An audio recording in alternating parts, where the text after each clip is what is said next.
諸軍総大将官名より全蘇兵に次ぐこたびの栄えある海戦の一陣、我ら祖軍が受けたまった。なんだこのバカでけえ声は。隣の戦場だぞ。この戦で秦は滅ぶ。この戦は深く歴史に刻まれること間違いない。この大戦の口火を切る誉れ高き者は林北貴様だ。おう、先方は。よっしゃよっしゃ。我が名はその豪将林北。林武君、そこか。同金の敵は。我こそこの壮大な戦の幕を開ける者である。死を揺るがすのは誰か。天を震わすのは誰か。沈め戦軍。突撃じゃ。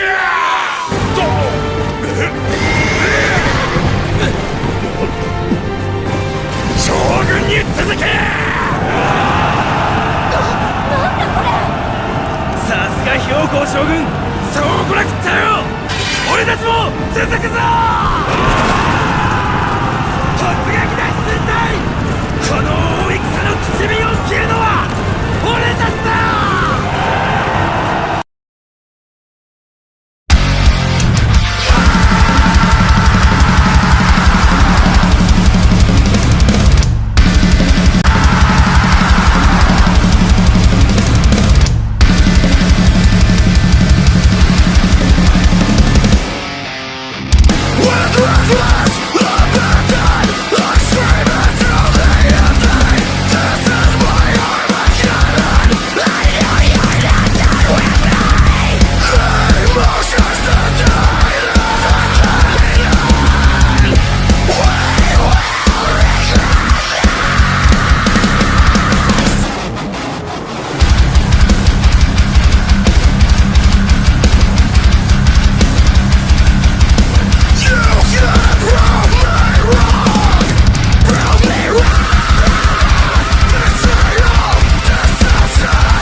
Yo, what's up, man? It's your guy Ray Hama, one versus a million.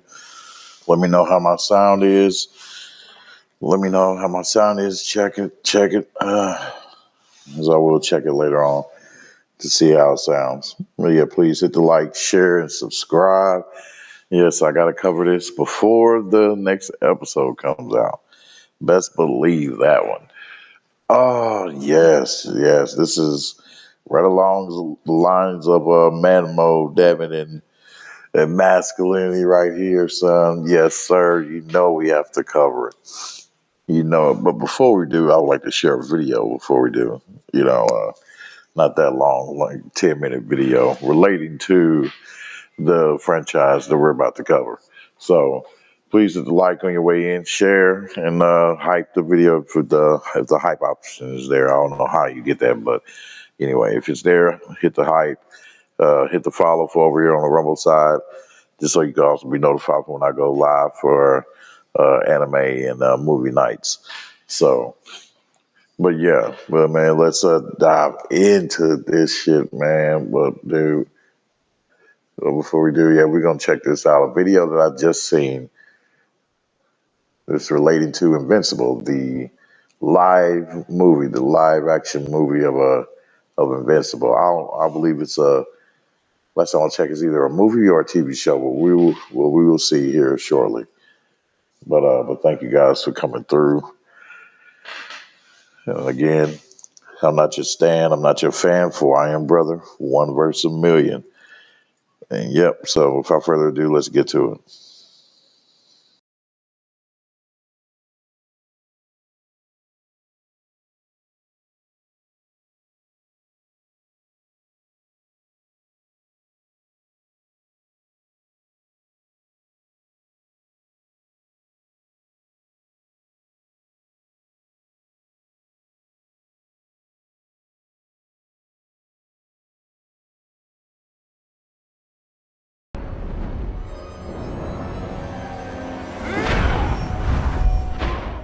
When you saw the Invincible live-action title, I'm sure you must have thought of various pieces of media that have been released in the franchise so far. And if you're even remotely a reader like me, your first thought would have been the iconic comic series that was released over 2 decades ago. Now, while I love the comic series, I'd be lying if I said that the Amazon Prime series won over my heart with its bright settings and lore-accurate storylines. With one successful adaptation under their belt, the day was not too far off for this superhero story to come to life in a live-action release. Now, you might have heard rumors here and there, but today, we'll be dissecting every statement, press release, and bits of information surrounding the live action, and tell you everything you need to know about it. Don't count on it. The book that started it all. Now, before I spill the beans on what you might see in the live action, let's go back in time to 2003, when the first Invincible comic was launched by Image Comics. Obviously, you've got to sit through your history lesson before you get a peek into the future of the franchise. And, well, the Invincible series origins can be traced back to writer Robert Kirkman and illustrator Cory Walker. Ryan Ottley was also looped in as an illustrator from issue 8 as the comic picked up pace, and we became familiar with Invincible, aka Mark Grayson, a half-Viltrumite born to Earth's most powerful hero, Omni-Man. Set against bright backdrops and exciting adventures, this comic earned a reputation for graphic content, subverted tropes, and a father-son arc, and it had a brief downfall somewhere around the 11th issue. But things went back up soon, and the comic went on for over 140 issues. While celebrating the comic's 20th anniversary in 2023, Kirkman, Walker, and Ottley all sat down for an interview where they talked about what the comic meant to them and how it has stuck with fans for so long. To begin with, Kirkman pointed out that it was a unique story, set within a superhero universe with great grandeur and excitement. And who doesn't really enjoy a good old tale of superpowered beings?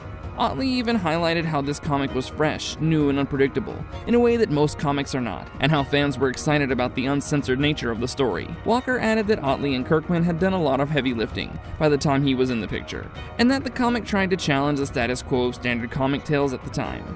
The more I think about it, Invincible definitely stood out due to its dark, weird moments, ranging from Bulletproof's origin reveal to the Conquest arc, thereby providing a good opportunity for escapism into a world far, far different from our own. Why Rogan and Goldberg, though?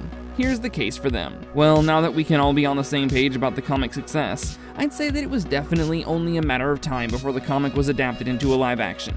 After the release of the animated Prime Video series, it was revealed that Seth Rogen and Evan Goldberg are all set to write, direct, and produce the movie adaptation for Universal, while Kirkman is to produce the film through his media house, Skybound Entertainment, and bring Mark Grayson's story to the big screen. I'm sure you're already questioning just how much justice this film might do to the original character. Well, I'd say that we're in more than safe hands with Rogen and Goldberg at the helm, and Kirkman himself said that he waited a long time to partner with the right people before finalizing the project. He referred to them as esteemed misters and top-notch directors with a keen collective eye for stunning visual, reassuring fans that the project is in more than safe hands and even preemptively declaring the film as a thrilling adventure that will keep the superhero genre alive and convince people to come to theaters. Given Rogen and Goldberg's stellar history as childhood friends who worked together at Point Grey Productions and had a proven track record of adapting comic material for the big screen, fans were more than excited to see this play out. They'd proven that their duo works well right from their debut in the 2013 comedy This Is the End and the 2014 release The Interview, before reaching greater heights of success through projects such as Preacher on AMC and their joint production of The Boys. They presented themselves as self-proclaimed fans of the comic, and Rogen had already voiced Alan the Alien in the animated series, which helped establish some familiarity. As the icing on the cake, Rogen and Goldberg issued a joint statement declaring that they will not rest until the comic becomes a great movie, jokingly adding that they would accomplish this even if it damages their bodies, minds, and relationships. How the movie got announced and what was actually confirmed. This live-action confirmation first broke the internet with an exclusive report by The Hollywood Reporter, which dates back to 4th April 2017. The report gave us all the details of Skybound Entertainment's first look deal with Universal Pictures, as well as other names attached to the project as producers, including Point Grey Pictures and Robert Kirkman's crew at Skybound. At this point, it was only confirmed that Seth Rogen and Evan Goldberg were all set to adapt the movie, and it didn't take long for fans to get buzzing about it. While the report didn't go into any details about the cast, story, or timeline, fans were eager to know what was next. But unfortunately, Rogen and Goldberg had their hands full with the Hulu comedy series Future Man at the time. Now, this is where you should probably pay attention, as the comic's live-action adaptation was first announced in 2017, and, well, 9 years later, they don't have much to show for it. So where did it all go downhill? Then the show happened, and everything got complicated. Well, the live-action slow, almost non-existent progress can be attributed to the release of the 2021 Amazon Prime animated series. Even though the movie was announced in 2017, it made little progress, whereas the animated show was announced in 2018 and launched in 2021. Now, this adult-oriented animated series came with a stellar voice cast, including Steven Yeun, J.K. Simmons, and Sandra Oh, and it goes without saying that this created quite an elevated expectation in the audience's minds. The creators realized that it would be nearly impossible to recast them or retell the same story in another medium, and they needed something different for the live action. With these thoughts in mind, Kirkman confirmed that the live action is very much in development, and that it would be a separate project from the animated series. While admitting that the situation was weird, he cleared the air by distinguishing between the series and the live action, and joked that the Spider-Man movies and animated series are an example of two releases within a franchise moving concurrently. He further explained that the audiences would tell the difference between the two, and that they were committed toward ensuring that the two would complement one another. While this happened in 2021, the live action made little to no progress until 2023, when Rogen himself stated that the animated series would have a strong influence on the live action film, which continues to be in development. There's no denying that the animated series has knocked it out of the park, and if you ask me, it's been so well made that one might even wonder why we need another adaptation.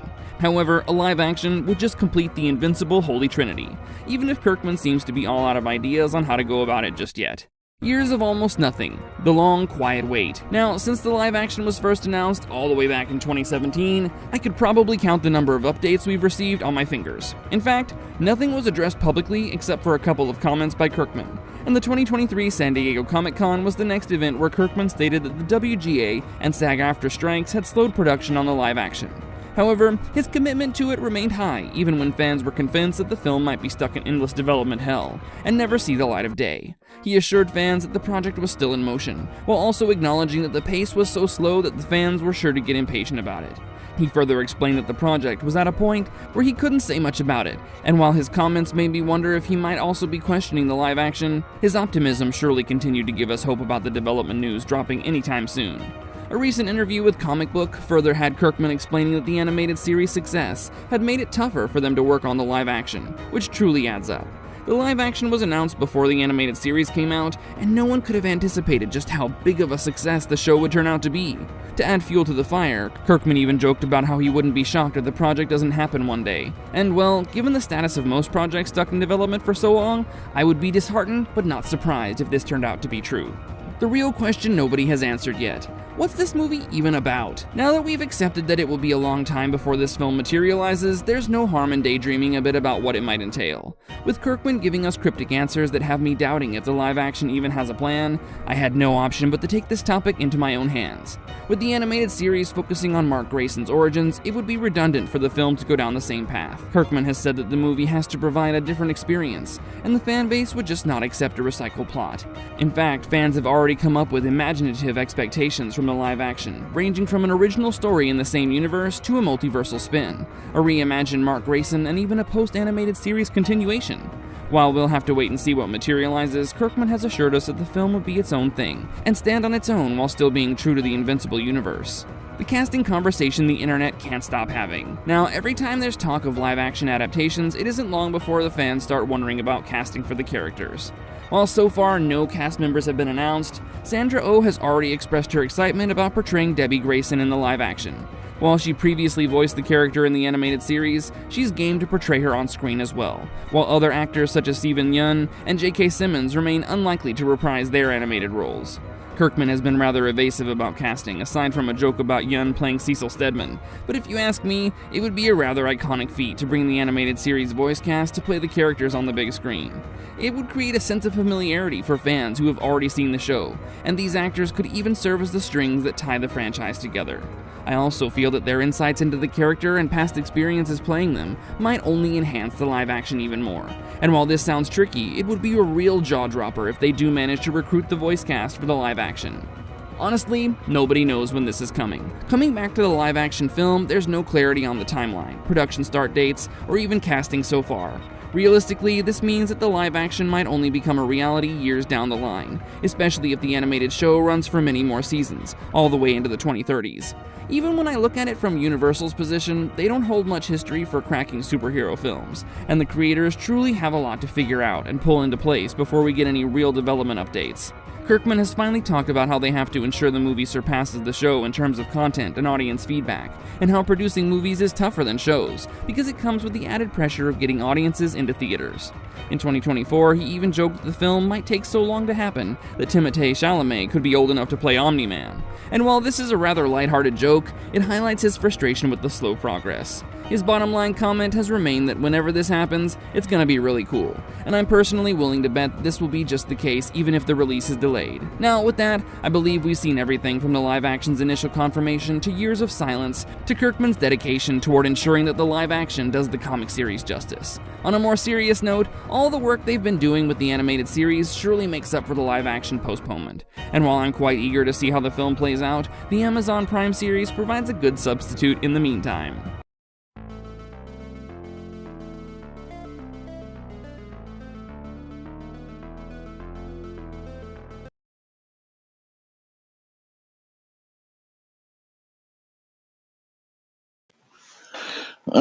Yeah, well, it seemed like, yeah, they got a little bit of confusion going on there. But hopefully, it comes out and it's cool. The little girl is going to be playing, her her character that she plays, Debbie, that she's going to be playing a live version of her. So I'm like, hey, that's pretty cool. But yeah, I don't know, I'm curious, but they got the technology and and the capabilities to make it something awesome. But will they? You know what I mean? But hopefully it doesn't veer far off from the comics, from the show. Hopefully it comes out good. But yeah, man, let's get into this episode, man. Oh, dude, I didn't know, what to expect out of this one here, man. Oh, shit. So, and damn, like I say, I thought Battle Beast, that he was, doing some damage type of shit, but hey, I hope, he was going to be able to,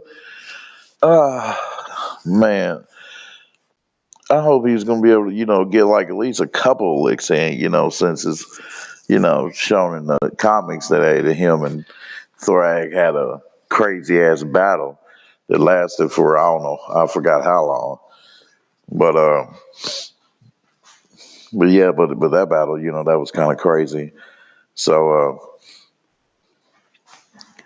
let's, man, let's get into, so like in the beginning of this, okay, it was showing, like a prequel of the origins, more of the origins of the Viltrumites. And to my surprise, they showed Emperor Thrag. I mean, not Emperor Thrag, but Emperor Argyle. But in the beginning, they were showing like what they was doing, like with to other planets, which was harvesting them and using the people, as slaves, and motherfuckers getting tired of it and shit. So they was sabotaging shit and all that. So and but the Viltrumites and them, they was getting tired of it. So shit, they was like, hey, let's come up with a way, man. How can we deal with this problem? So Emperor Argyle told them, as you can see, Thetis, he was there. He was showing him in the beginning, and boy, what's his name? Krieg showed him before he lost his eye. So, and which was during that battle, yeah, when they all had to fight each other and all that shit. So yeah, but anyway, and Thetis, he was trying to tell him, hey man, we should try to like to work with them, not to like beat them to death and all that shit, reducing their population. Because Argyle was like, hey, I want to, let's he said, damn it. Yeah, he first he asked Thrag, Regent Thrag, what should we do? And then he was okay, let's go ahead, you know, reduce their population to 25% type of shit. And Thetis, he was kind of getting tired of it, because he was looking at in the long game. But whereas Argyle, he was too little, short sighted and shit, just dominating and just full tyrant.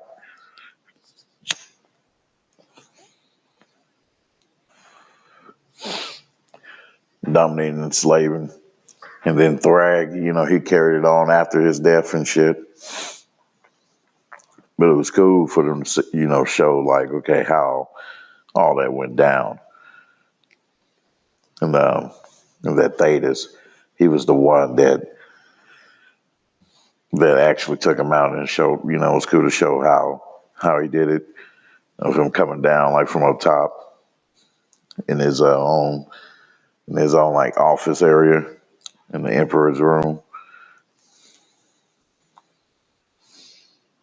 And that's been their long wish to get revenge on the betrayer.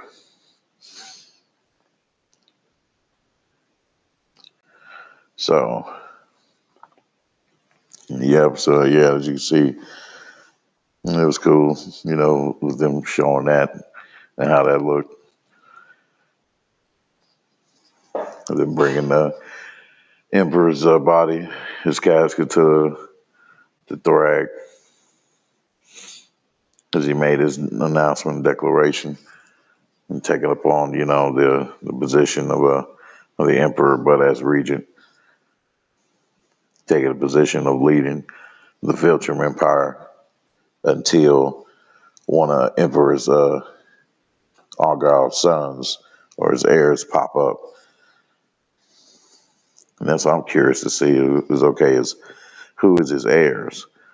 Who is Emperor Argyle's heirs?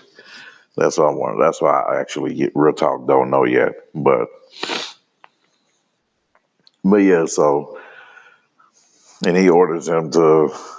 And Thrag orders them all to basically to fight each other to weed out the weakness, because he's blaming his death is up on the weakness of, that basically that Thetis, that he believed Thetis has, which is, the sympathy, the necessary empathy and sympathy to have, for like, a care for human life, or just for life itself, to prioritize life.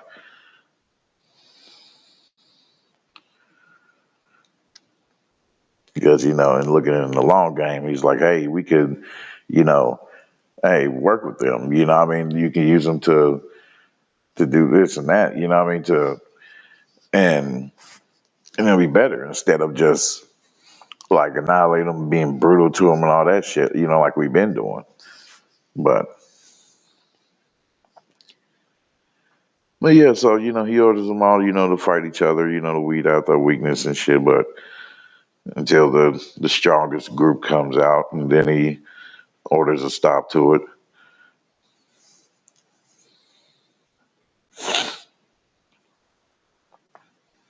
And he orders a stop to it. But then you see even the kids and shit that was even fighting each other, and I'm like, damn. I'm like, kids, end up jumping one kid, they end up stomping them and all that shit. I'm like, damn, don't you forget you motherfuckers going to end up having to fight each other too? I'm like, hot damn.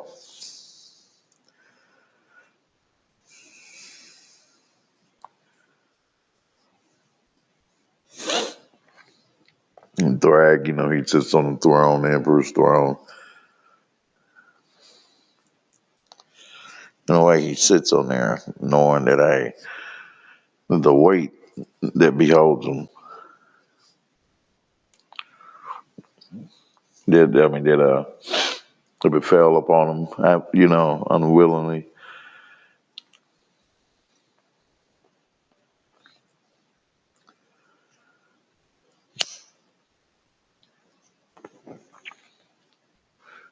The position he was rushed and forced into.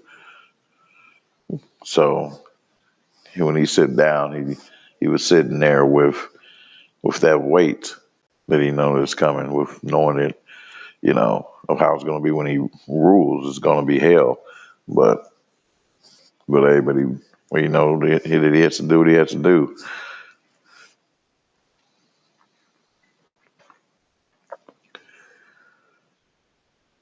So he's not sitting there with, you know, with a heart of gladness like that. You know what I mean? And like one would that would be the one to kill the emperor. You know what I mean? How they're greedy and how their evil hearts will be all gleeful about, once they sit on the throne.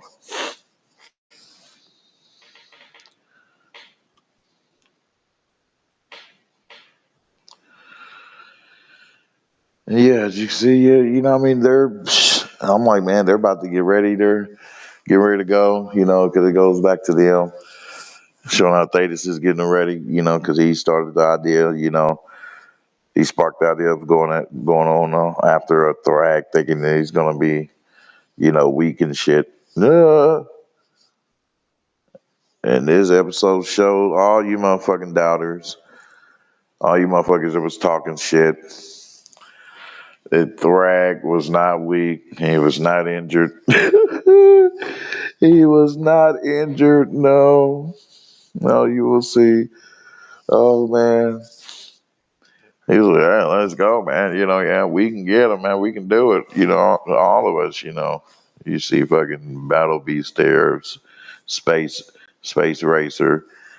And I'm like, man, like he could have been utilized like way better, when you talking like uh, battle strategies and battle tactics. Yeah, he could have been used way better. But yeah. And so, Tech Jacket, she's there. And her suit's pretty decent, man. Her shit's really awesome too. It's like, damn. It's like shit. You would think, Tony Stark would have like some kind of tech like that, like what she has, when it comes to the one of the elements of being able to heal and regenerate objects or just certain objects or just matter. Period. Um, but yeah, man, I'm like, okay, here we go, dude. I'm about to set off, too, man. See my boy Allen, too. He's ready to go, too. This motherfucker, boy, he crazy as shit. Man, he's the realest one there, boy. He was the realest one there. Oh, man.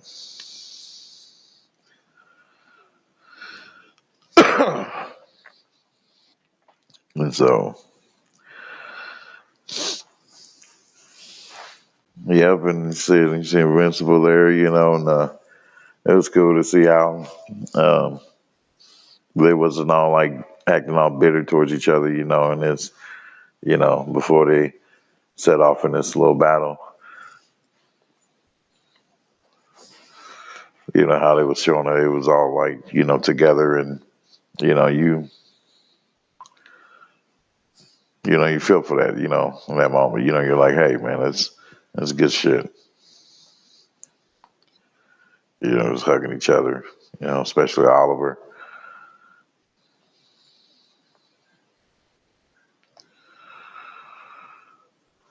Yeah, especially Oliver. But yeah, but man, like, when he was on the ship, it was cool.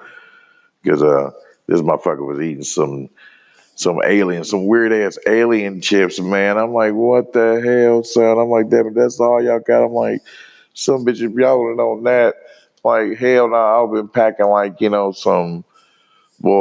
some protein type shit. You hear me? Like, yeah, I would have took some with me them on the damn ship. Fuck that.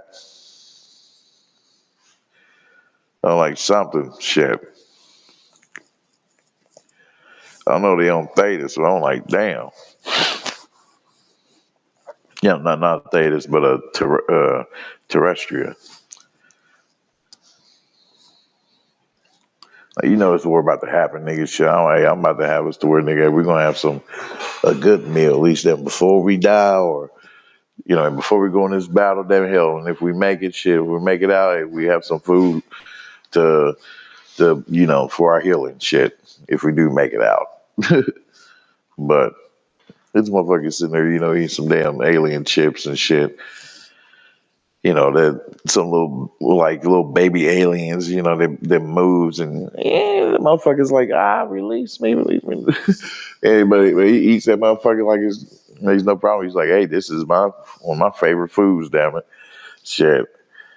Tech Jacket over there, Zoe, yeah, she's like, oh, she's like, oh, I'm good at first. Until fucking Battle Beast got to talking, talking shit, talking about like, best thing he tastes is like his own blood after facing an opponent, a worthy opponent who defeats him, which would be a glorious thing to him. And then little girl was looking at her. She was like, oh my God, this motherfucker's like crazy kind of shit. Reached over and grabbed the damn one of those alien chips, and she ate one. She's like, this is kind of good. Yeah, I don't like that. He was like, hell yeah.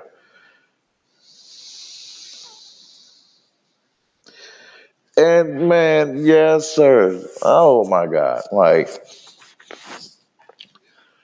they warned this motherfucker. They warned this motherfucker, Oliver. Oliver should have fucking listened. He should have took to heart what the hell they said. Well, what Mark told him. He's like, hey, do not take this motherfucker on your own. Let's, do it together, in decent coordination, basically. You know what I mean? So yeah, like, even though Yeah.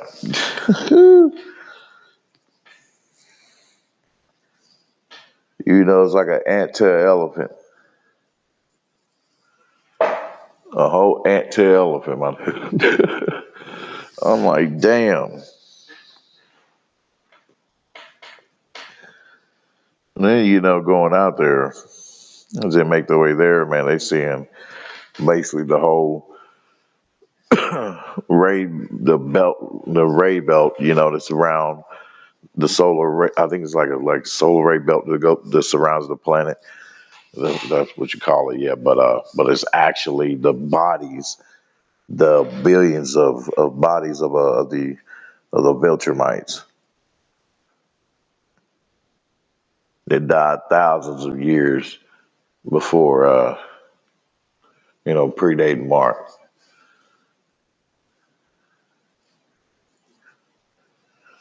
And then I think, yeah, that was the first time Mark and Oliver seen that. So yeah, they was really shocked by that shit. And that's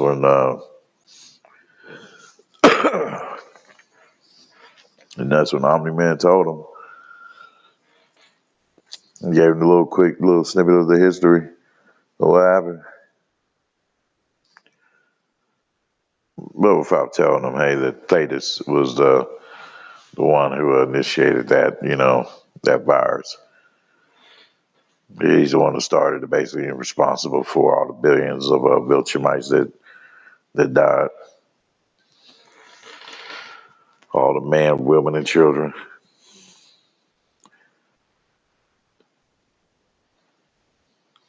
Like, beyond diabolical, but, he seen where he had to do what he had to do.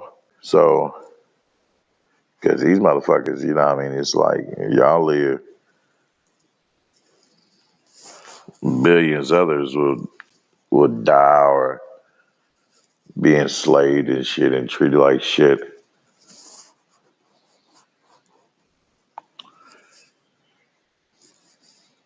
You know, and because knowing that one strike from these motherfuckers could mean death. Like one strike from their fist or leg would be death. But yeah, what I mean? But we see, I'm seeing like, oh shit. I'm like, oh, so these motherfuckers know them in hell. I'm like, oh shit, this bitch. What the hell this old bitch doing here, man? Like in these bodies, sneaking in on some ninja shit. Oh hell no.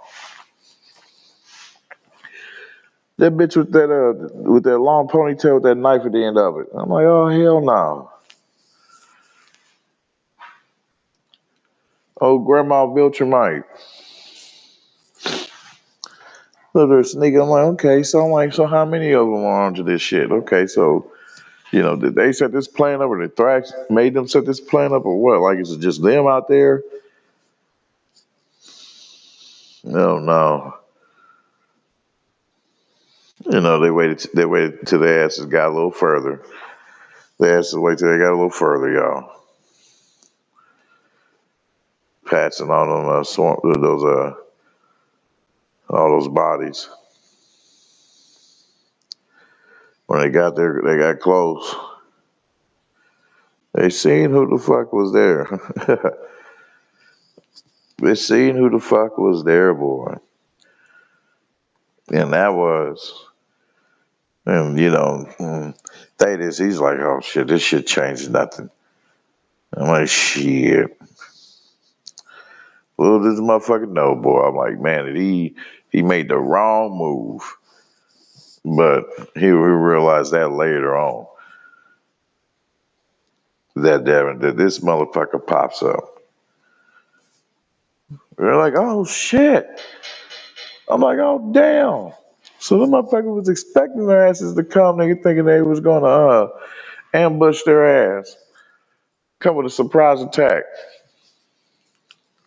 But they countered, but he decided to counter their surprise attack because he knew that they was gonna come for him, thinking he was gonna be weak. Oh, okay.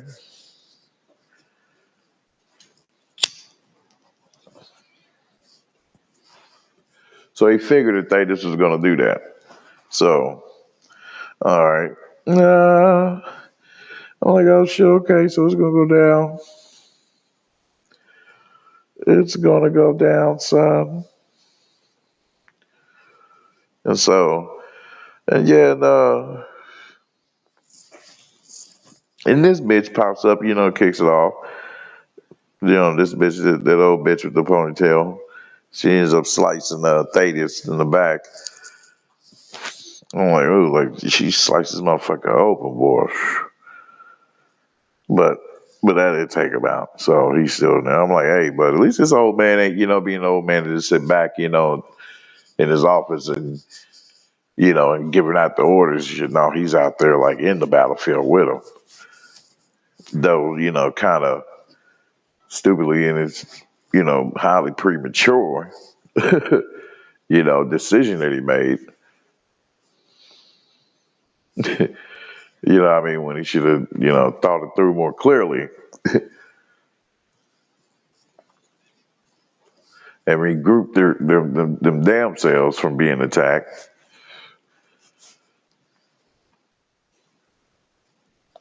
So shit. But no, hell. Well, man, yeah. Nah. You see, yeah, this dude, he's there too. I'm like, oh, hot damn. So it's on. The battle's on, man. Everybody's scrapping. Everybody's scrapping, getting in. And old girl, tech jacket with the darts because they have the virus. And so they basically, I don't know why they just gave them the tech jacket, but, girl Zoe, I was thinking like maybe they would have gave like a few or a couple, whatever, to, to some others, to use to eject into the Viltrumites. I mean, whenever they get close to them, type of shit. So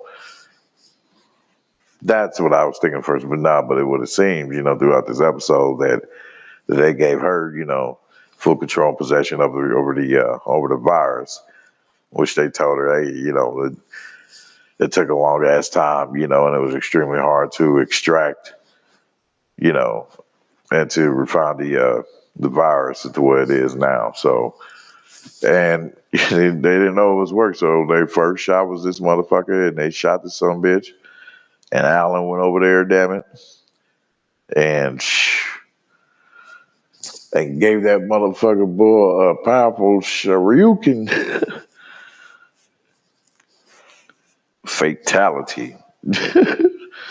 I'm like, hot damn.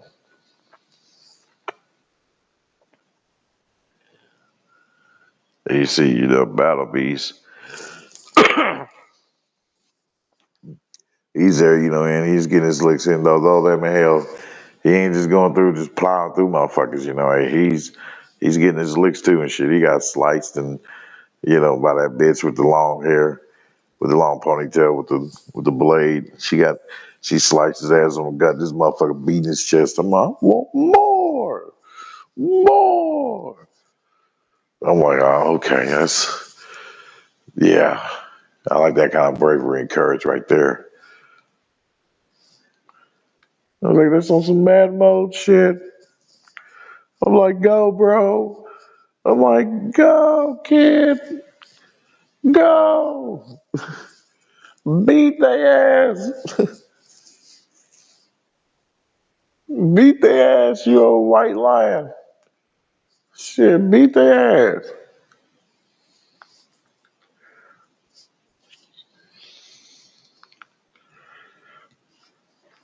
In one move too out there, he dodged one of the motherfuckers and shit and spun. Yeah, that bitch with the long hair, he spun back with his shit. Oh man. Did like a whole 360 spin with his shit, then came back with his weapon and with his big ass like mace, fucking call it, yeah, big ass club. He came back with that shit and whoosh, boom! I'm like, oh shit. Hell yeah. I'm like, okay, it is on. Let's go. That's what I'm talking about. And then this motherfucker come up. And I want to talk about his ass too. He comes up, man. Motherfucking space racer. He comes up and you see how our guy, fucking Thrag, he dodges that shit just, with ease, then with no problem and shit, not even looking, not even fucking worried, even though knowing how powerful his gun can be and shit. This motherfucker is still not fearing of that shit, man. Man mode right there.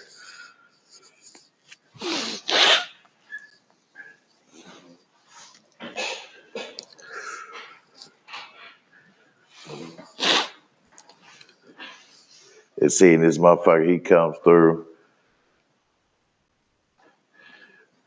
Seeing Space Racer ass him coming through. Motherfucker talking about my gun. He's like the one veteran was like, kill him before he fires again. Motherfucker, he's like, hey, my gun isn't the thing you should be fearing right now, damn it. And this motherfucker coming through, y'all, with them creatures. I forgot the fucking name of them. Damn it, I thought I had it down. But the creatures, damn it, that are said in the comics, that are one of the creatures that the Viltrumites fear.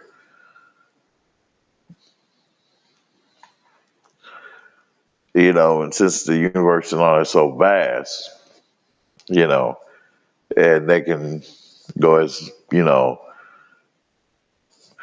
wide with it as they want, with introducing whatever kind of creatures they want, the creators of the show, where they could do their own little Dragon Ball run with it. You know what I mean? Their Dragon Ball Z run with it. So they could do that.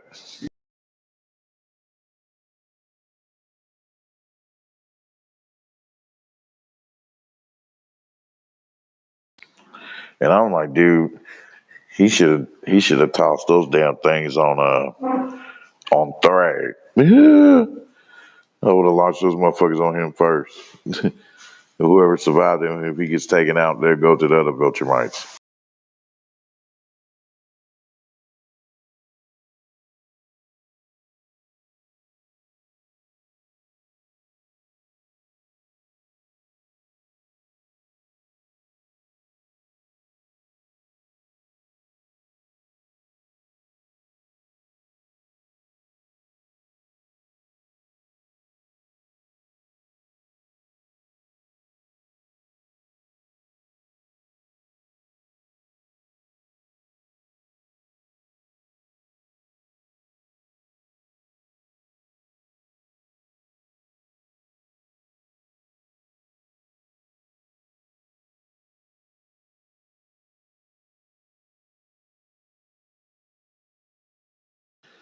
Yeah, so okay, I'm back. Little connection problem, but back to what I was saying. Yeah, man, those creatures. Think about it, right? If they're that damn tough, man, to slice through them like that, even though old girl Zoe, she she shot like a couple of them, whatnot, and damn it. And the monsters and shit, they tore through them even more easily. But shit, the monsters down here, they ain't afraid of the motherfucking Viltrumites. So which means them hell, they able to fucking as they showed in the midst of that fight that they was able to still tear into them. It's just hey, like motherfuckers, like the motherfuckers saying thank you for making this motherfucker just as smooth as butter to slice their ass shit. It was just tore. I'm like, oh man, I'm like, yeah, this motherfucker's this shows equal opportunity here, but that gender favoritism and that shit. No man, them bitches are getting torn up, son. Oh man, I like that bitch. I was like, oh, I'm like, oh, why did they do that? No, that motherfucking creature bit her face off. You hear me? I was like, oh god.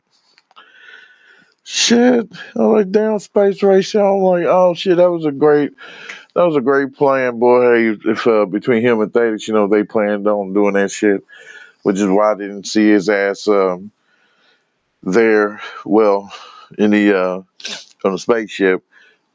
Well, when they first arrived. So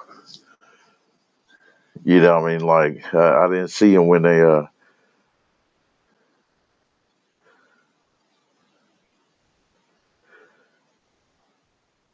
yeah, when they was flying into the just into the whole horde of dead bodies of the Viltrumites. So yeah, I ain't see him in there, but yeah, I'm like, okay. I'm like, all right, good shit, boy. Good shit, Space Racer. But then again, I'm like,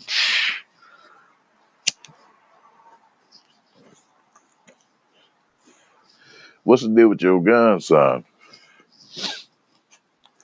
He uses his bike. Hey, he maneuvers that motherfucker real good. I'll tell you that there. But man, just that motherfucker boy to turn up on the speed or some shit.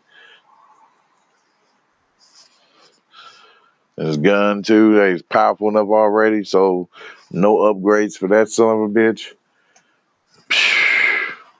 And which his gun came real vital though too, boy. Later on for their in the part of their mission, in their plan, if they couldn't get Thrag to come to terms and shit, you know, which they knew there was a high possibility that he's gonna turn that shit down. But dude, he could have been popping those motherfuckers, man. Like, I'm like, hey, the strike Thrag, damn it. You know what I mean? Soon as Thrag in motion, like he about to attack, start shoot up a couple of rounds at that motherfucker with that gun, Space Racer. Pow, pew, pew, pew. Though he had other Viltrumites on him too, so I'm like, okay, I understood that to that degree, you know what I mean? Because they try to take him out though, damn near, man, damn near. But like, you see them damn things, boy, they're tearing them motherfucking Viltrumites up. I'm like, man, that helped the crew out a lot with them damn creatures. Shit, he should have came with some more of them motherfuckers. If one try to come towards you, damn it, hell, the motherfucking shit who we supposed to be fighting for. One of them damn creatures comes towards you, shit, kick that son bitch. Damn it. Kick that motherfucker over to to the evil ass Viltrumite. Shit, kick his ass on. No, you go over there. Motherfucker. Shit. Fuck the dumb shit. That motherfucker. Oh Lord. Just can't deal. And this shit here, man.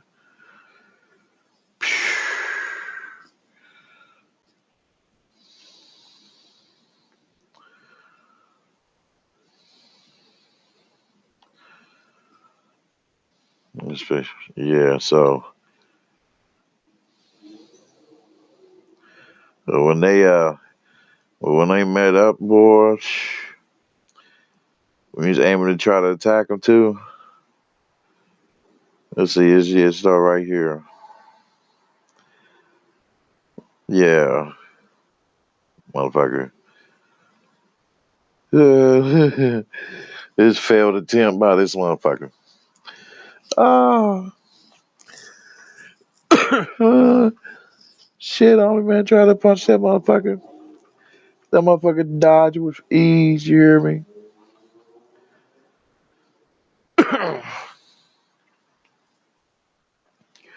He dodged that motherfucker, punched his ass down, and with that same punch, motherfucker, you hear me, launched his ass down, then to have a conversation with his ass on Beltram, his own planet, sent him on his own planet, which he haven't been on them in shit in ages.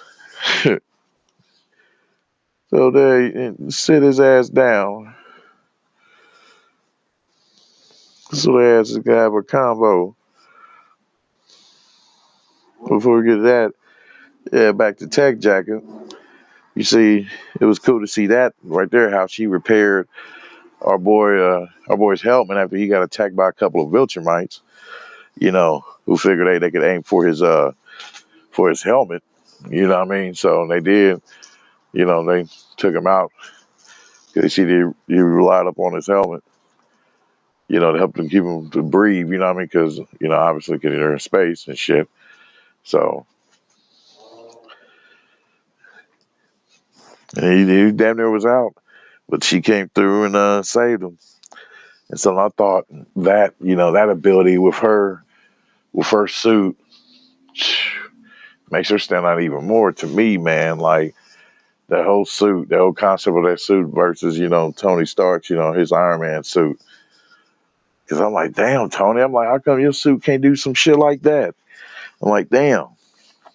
The caveat with her shit is that she can never take it off. And they gender swap when she was supposed to be a dude.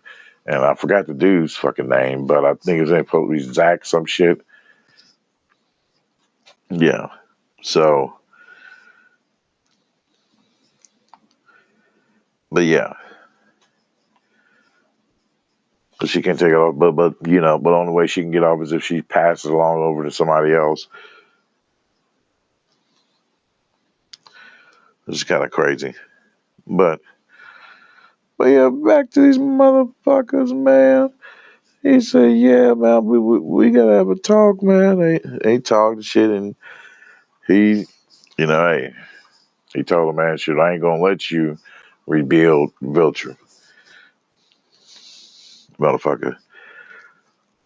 He's like, "Oh my god," the death of any Viltrumite leaves a void in me. That's why I'm like, hypocrite, hypocrite, hypocrite. Fuck you for saying that, you bastard. How the fuck can you say that? Stop it. Motherfucker, when you order, damn it, your own kin, damn it, your own people to kill each other off to talking about eliminating some damn weakness and shit. Sit your stupid ass down.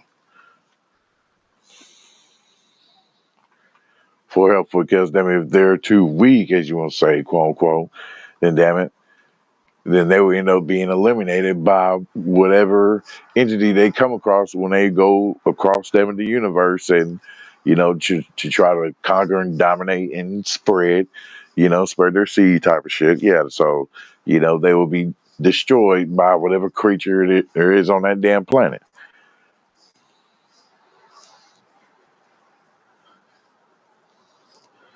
So, yeah, so that motherfucker, he was like, hey, man, you know, he was like, will our emperor, you know, will our emperor, accept such terms?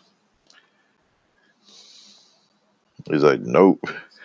He wouldn't. He's like, hey, I'm not gonna let you take over, man. You know what I mean? But he made a good point to him too when he told him like, hey, you know, but you're saying like you're not our family, but the man who caused genocide amongst his own people is your family. He is.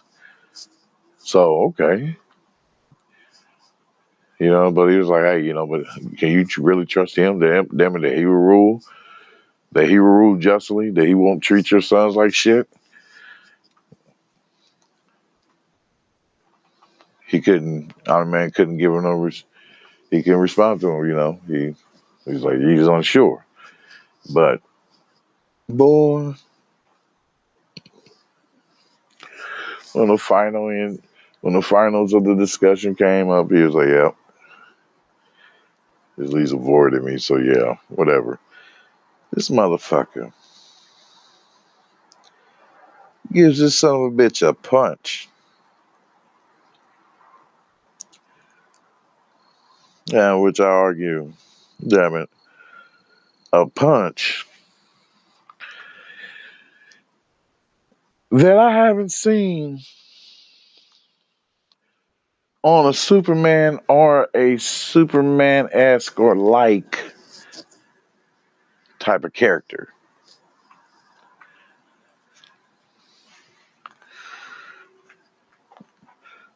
Hell, it was shocking for Omni Man when he first seen it, damn it, because he's like, shit, whoa, how the fuck, damn it, what, damn, what the hell, how the hell this, how, how the hell is this, how the hell is this happening? How he's able to generate this much pressure and this much force? How the hell is he pulling the air around me, damn it, towards him? Type of, oh shit, like this motherfucker, damn it, this on some mastering his key. The power, his key power to max, motherfucker. Like damn, like shit, nigga. He shocked. We shocked. Like what the fuck? Because why? Because Superman can't even do no shit like that, son. I didn't even see Superman do no shit like that. I mean, anybody. I'm like, oh shit, damn it. I'm like, this motherfucker might be stronger than Superman. Oh shit. And then some others. Oh shit, put him up against some Dragon Ball Z characters, I tell you. Oh shit. This motherfucker about to get it. Boom. Boom. Just rock this shit out of this son of a bitch. Sit his ass back up to the battlefield. Oh. And then up there, damn it. The motherfucker who don't want to listen. The son of a bitch who don't want to listen. This motherfucker, Oliver. Going at him, what? Alone. Talking shit while heading towards him, also trying to do something and punch him with his little baby punch, with his little baby Superman punch. The motherfucker caught that shit, son. He's like, well, what the hell are you doing? Hell, you're not even one of us, motherfucker. Like you're an abomination. What the hell? Like, and then he just tore it. I mean, he's like, oh man, he ain't showing no mercy. That motherfucker psh, grabbed his arm when he tried to run away,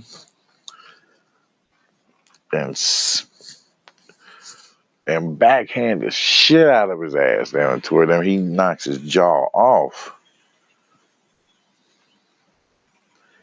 while whipping his arm at the same time. Ain't that a bitch? Hot damn.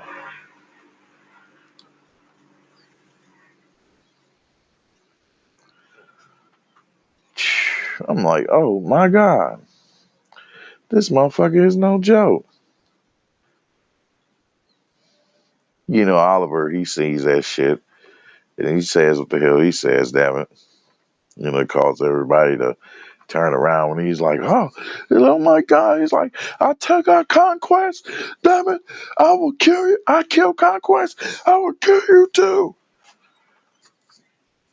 Everybody turn around and look.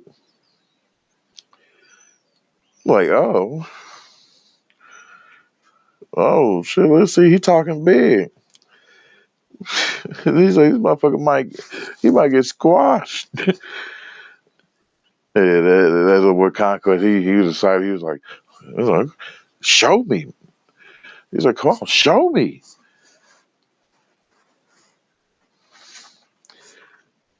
And this motherfucker. Yep. So he catches his shit,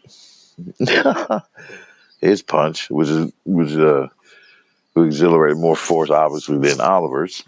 That motherfucker still caught it all the same. Damn it. And he catches him, motherfucker, dead by the throat. And he's like, motherfucker, you're still weak. I mean, you still need training, motherfucker. You still need training. but get your ass away from me. like, get your ass away from me. Shit. Oh, shit. Damn it, he smacked the hell out of them. He gave him a ultimate bitch smack.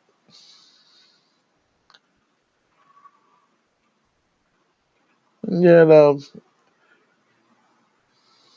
but dude, but they all going at it, you know what I mean? And while going at it, Tech Jacket, she ends up running out of ammo. But but she managed to get like I think a few people, with the virus. But like I said, like damn, and that too, that should have been send the damn creatures. Who you see the the battle tactics I'm talking about. Look, the Space Racer should have damn launched those damn creatures at your boy. Damn it, at Thrag,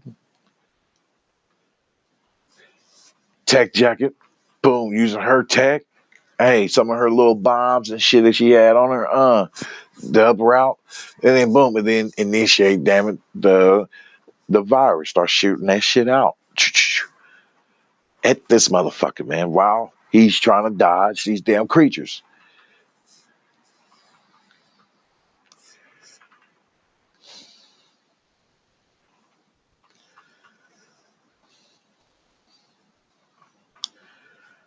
But yeah, we see, our boy Omni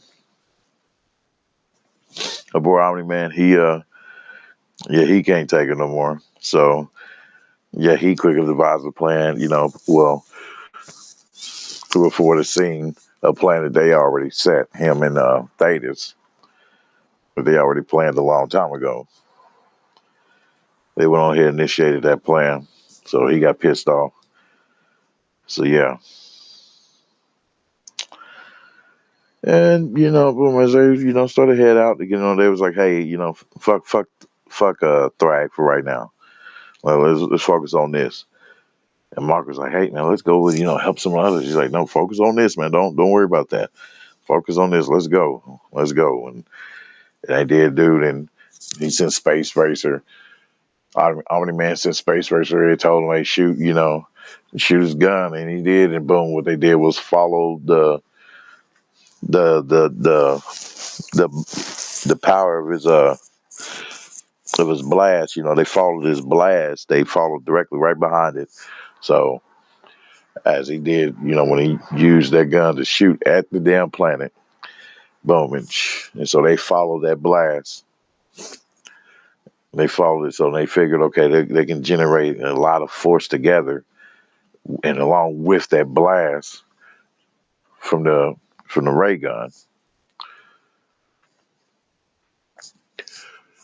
they can be able to generate enough force compact with that to destroy the planet.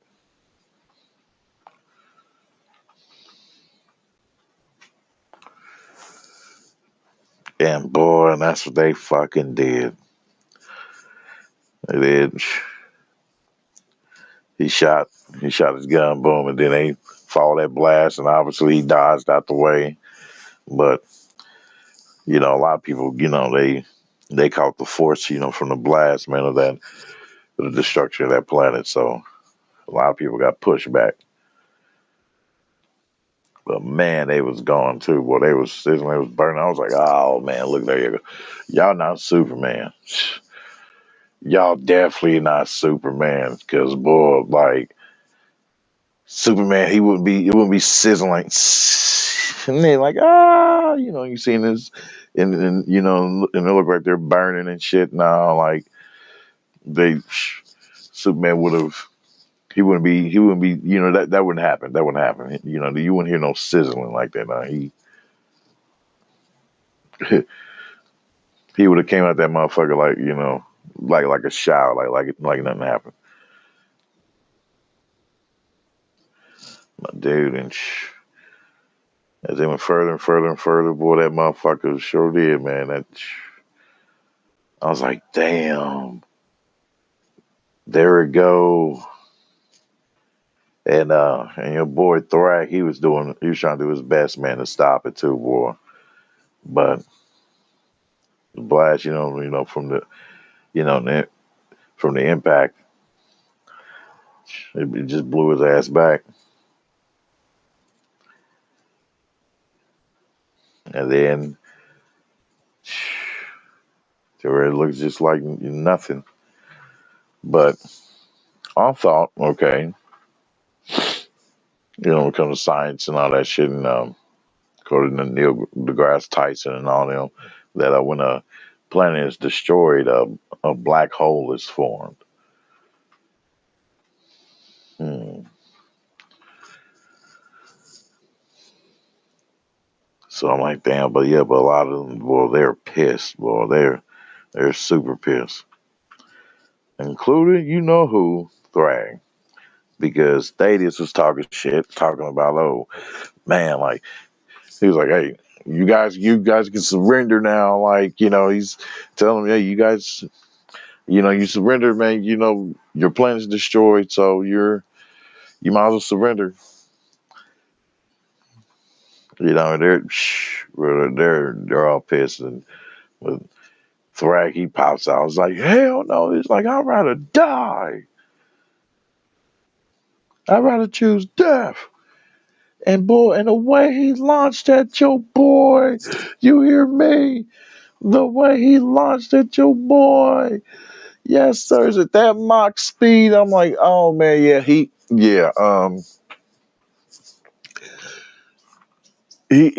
more powerful than Superman. I'm sorry, and faster. Yeah. Superman can't do that. No, that's on some Dragon Ball shit, bro. Fuck what y'all talking about. That's on some Dragon Ball shit. And I do got some comparisons too to come up, man. Like with some fight comparisons, some death battles. Yeah, yeah. So no, who knows? Death battle, they may end up catching on, and yeah. So he's too awesome of a character and too popular of a character for them not to, you know, to throw into their death battles. So you can expect to see him sometime soon. Best believe that. You know, because this right here, man, that feat was something else, dude. Where he launched that motherfucker with that Mach speed to where he was just there 0.03 seconds, damn it. Like, oh shit. Then snatched Thetis' dumb and hit. He went aim straight for Thetis. He later on said he regretted going at him and taking him out so quick. Because boy, he did, man. I was like, oh hell no. I was like, that's the end of Thetis. So he rips him apart. Hey, and just he's like, I avenge you, Emperor Argal. You've been avenged.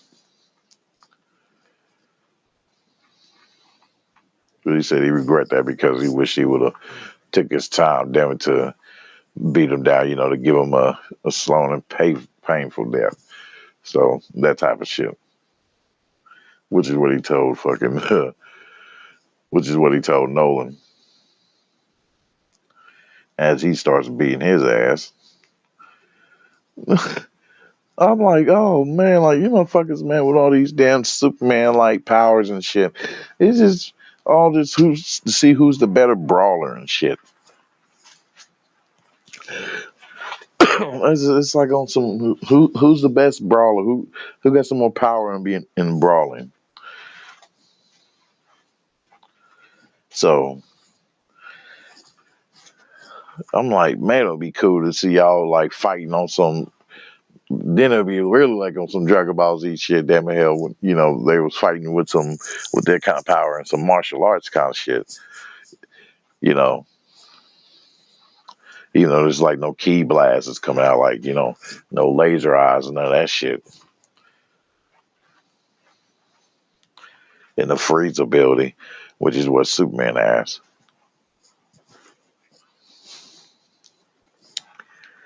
So I'm like, damn,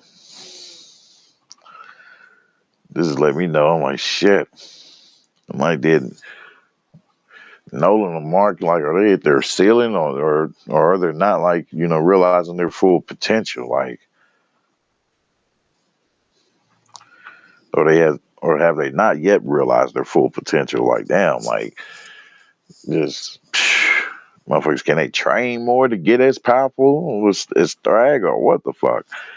Because something's gonna have to happen. Shit, man. Cause he's going at it, boy, taking him out, and we see our bro Allen.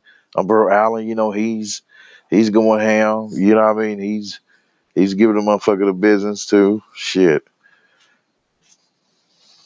Yeah. But yeah, no. But then we see then where he takes out Nolan. He takes out Nolan. He sets him down. He sets him down, damn it, hell, with the spear hand thrust, damn it.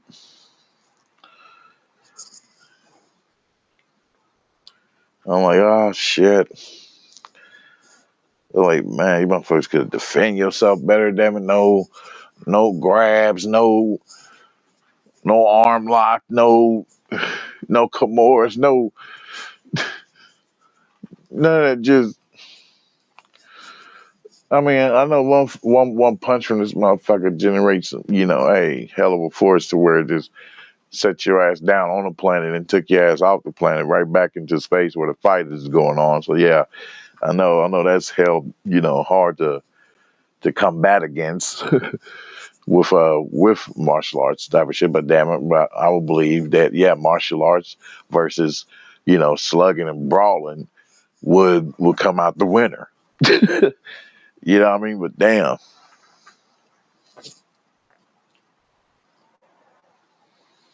yeah, he done, and then he took out Marcus. Mark, launched at him, but basically, he ain't took him out. Basically, he decides to let them both live because he looked and seen the destruction of his planet to what's left, all around him. To the Viltrumite soldiers, that he still has left. He's like, yeah, I'd rather choose mercy, I'd rather choose life because, you know, because we are so few already. So he lets them live, and therefore that's where we see, he gets picked up by the crew. Where he gets picked up by the crew. I'm like, damn, I'm like, shit, like how long them motherfuckers been out there? That's what I was sitting there wondering while watching this. I was like, damn. And then they're shocked as hell to see them, they're still alive, but shocked to also see them so fucked up as they were. Even though you can say Mark was done worse when he was when he fought Conquest, right before he killed Conquest. He was out there for a whole 3 months type of shit. Down there 3 months. But yeah, but this is where shit, after they get them, boom, and they're, on the ship, and healed up or whatever, walking around.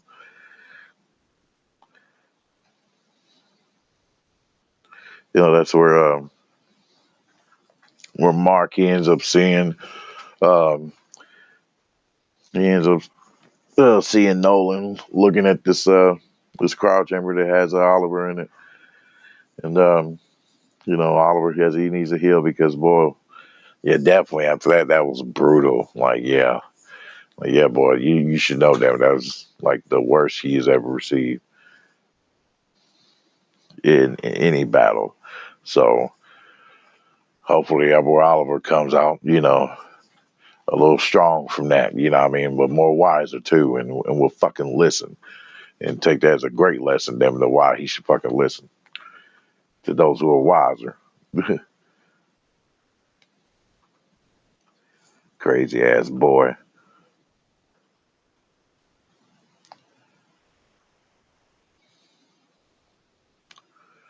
But yeah, so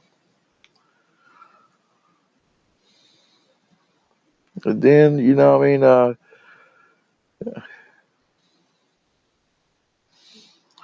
then as it got towards the end, boom, and they're talking, so figuring out okay what trying to figure out what the plot is now with these guys, what they're gonna do, you know,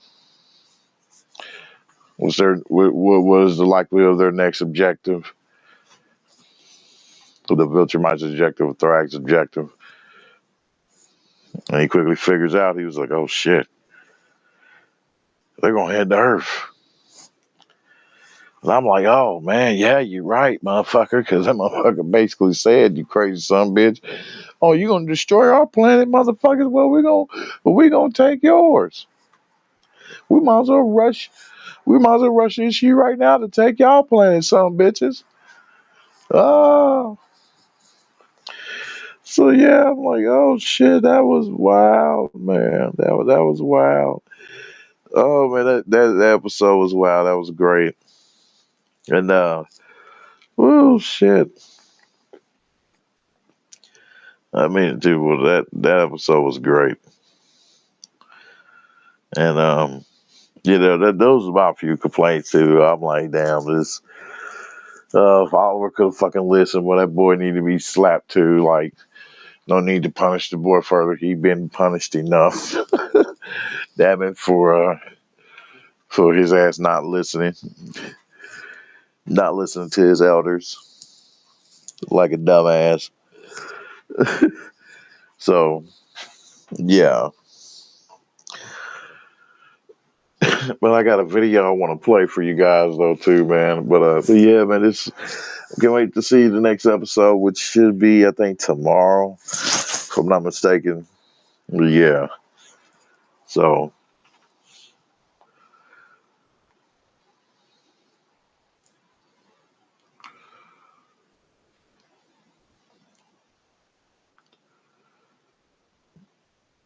that and fucking Daredevil. I'm kind of curious, but I want to get back on to covering that. But there's some other things too I want to cover as well. But yeah, I want to show y'all these comparisons, fight comparison ideas I came up with, these death battle ideas I came up with for our boy Thrax. So give me a minute, and yeah, I'm gonna let this play this video. So for my boy Comics Explain, shout out to him, and shout out to Marvelous Videos. So yeah, all right, let's get to it. What's going on, guys? This is Rob, and we are back with Null, where he gets new abilities. Now, coming off the video that we last did, a lot of you guys asked about the Illuminated Eddie Brock. We'll talk about him, but the way that this kicks off is it has Eddie talking directly to Null, because they are currently in the Light Force dimension. I'll explain that here in a second, but Eddie Brock says, "You have sacrificed a lot on the long road here, Null. First, your freedom, then your power. Hell, even the idea of who and what you are. Because what's the god of darkness in a place that has no darkness at all? Maybe in a way, you're even sacrificing your life right now too. But that's just how it goes. Trust me, it's one thing to reach the Lumina doorway, but you have to suffer a little ego death before the light will actually invite you through. Of course, it doesn't hurt if you've got a friend working the door. I am that friend, Null. My name is Eddie Brock, or at least it was. I mostly go by the Illuminated these days, and I am a big-time believer in second chances. Now, at this point, Eddie goes into an explanation of what happened with him becoming the Illuminated, but we'll reference the actual one-shot comic of Venom Original Sin. What I didn't realize is Marvel had taken all the Infinity comics and thrown it into a single comic book and released it out there. So because we have it, it makes things easier. But let's talk about the Light Force dimension for a second, because in a lot of ways this can be ambiguous, and it should be. It's the home of the Enigma Force. Now, the reason why the Enigma Force matters is because those of you guys who remember the original King in Black story, Eddie Brock in the main Marvel universe gained the Enigma Force, which was basically pure light, pure energy, and then he used it to defeat Null, which kind of set Null on the path that he is now, with a lot of stuff going on in between. But the other thing about it, and Eddie's going to make a reference to this place, the Light Force Dimension, which is effectively created or was created by the Celestials, is actually a doorway to the House of Ideas, basically to the realm of the one above all. So Null is like right there.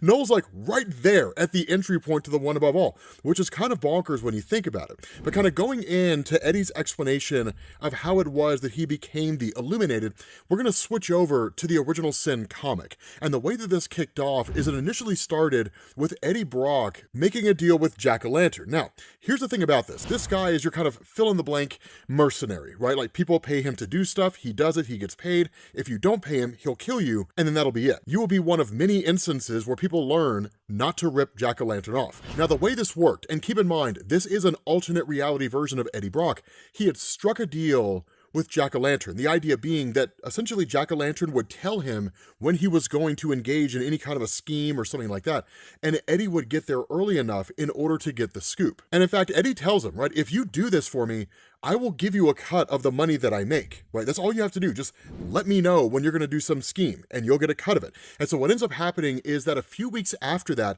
Eddie's told by Jack-o'-lantern, here's where I'm going to be, here's the time that I'm going to be there at that time. And of course, Eddie Brock's running a little bit late. When he gets there, Jack-o'-lantern ends up facing off against Spider-Man. Basically, this is Spider-Man at the time when he had the Venom symbiote after Secret Wars in 1984. Now, the crazy thing about this is the fight is no holds barred between these two guys. But what ends up going on is that while Eddie is here watching this fight go down, there's a couple of cops who are stuck in the warehouse trying to get out, and they can't because the door's chained up because the place is basically closed. And so Eddie Brock just kind of talks about how it's just the wind, right? He pretends they're not there and ultimately lets them die. And so while Eddie's sitting there in the alley watching the fight unfold, Spider-Man gets the upper hand on Jack-o'-lantern. He doesn't kill him, but he knocks him out. And that's when you find out it's Peter Parker, but it's not Peter Parker because he addresses Eddie directly. And the fact that he knows Eddie's name catches him by surprise. And Eddie asks, right, like, how in the world do you know who I am? And his response, this is a freak show. As for us knowing each other, that's true. And it's not true. We are each other. Take a closer look. I am you. We are Eddie Brock. And so he says, I am you, Eddie, a reflection of you from a future place and time. And I know every wrong turn that's coming your way. I have lived your mistakes so that you don't have to, but only if you listen. And so that's when Eddie asked the question, where do we start? And so this is really cool because if you're familiar with the history of Eddie Brock, this seems to kind of throw you off, right? You're like, I mean, I thought Eddie Brock's origin story was effectively the same across every universe, or at least the main components of it were intact. Is this rewriting it all? No, it's not. And in fact, it ties in to the traditional origin of Eddie if you're familiar with it in Marvel Comics. Because what ends up happening is that as the two of them start talking, future Eddie tells this present version of Eddie, a few months from now, the killing is going to start. It's going to be a guy called the Sin Eater. He starts blowing away anybody he decides is corrupt, and he acts like he's righteous. I thought I had him figured out. I thought he was Emil Gregg. Some total loss. But listen, I was wrong. The story ruined my life. It brought me and the suit together. You can run the right story. You can name and stop the Sin Eater and take the glory. It's not Greg. It's Greg's neighbor, Stanley Carter. Now, that's true, and that's the original origin of Eddie in Marvel Comics. The way this played out was that Eddie had initially thought he had broken the story, and when he had published it, it was sensational news because the Sin Eater was going after politicians and the whole 9 yards. But when the truth came out and Spider-Man was the one who had figured out that it was Stan, it made Eddie Brock look like a laughingstock, and that's what set him on the path of harboring an extreme vendetta for Spider-Man, and then ultimately gaining the Venom symbiote when Spider-Man cast it off, and then becoming Venom as we knew him from the old school stories of his character. Again, all that happens in Amazing Spider-Man issue number 300, but that's when future Eddie tells present Eddie it was supposed to be my big break. Now, it will be yours. And so it's basically a chance for Eddie to right all the wrongs. Here's the irony behind it. Jack-o'-lantern comes to and then attacks future Eddie, thinking that it's actually Spider-Man. And what's crazy is that Jack-o'-lantern, because he uses fire and because the weakness of symbiotes is fire, he kills future Eddie Brock. And what this does is, because future Eddie is dead, but is in the body of Peter Parker, it also kills Spider-Man. So now we're in a world where there is no Spider-Man and there is no Venom symbiote. It's simply just Eddie Brock. And so when Eddie turns around and like bashes the head in of Jack-o'-lantern and effectively kills him, that's when he looks around and it's just like, oh my God, right? He killed the other me. And then he's like, no, wait a minute.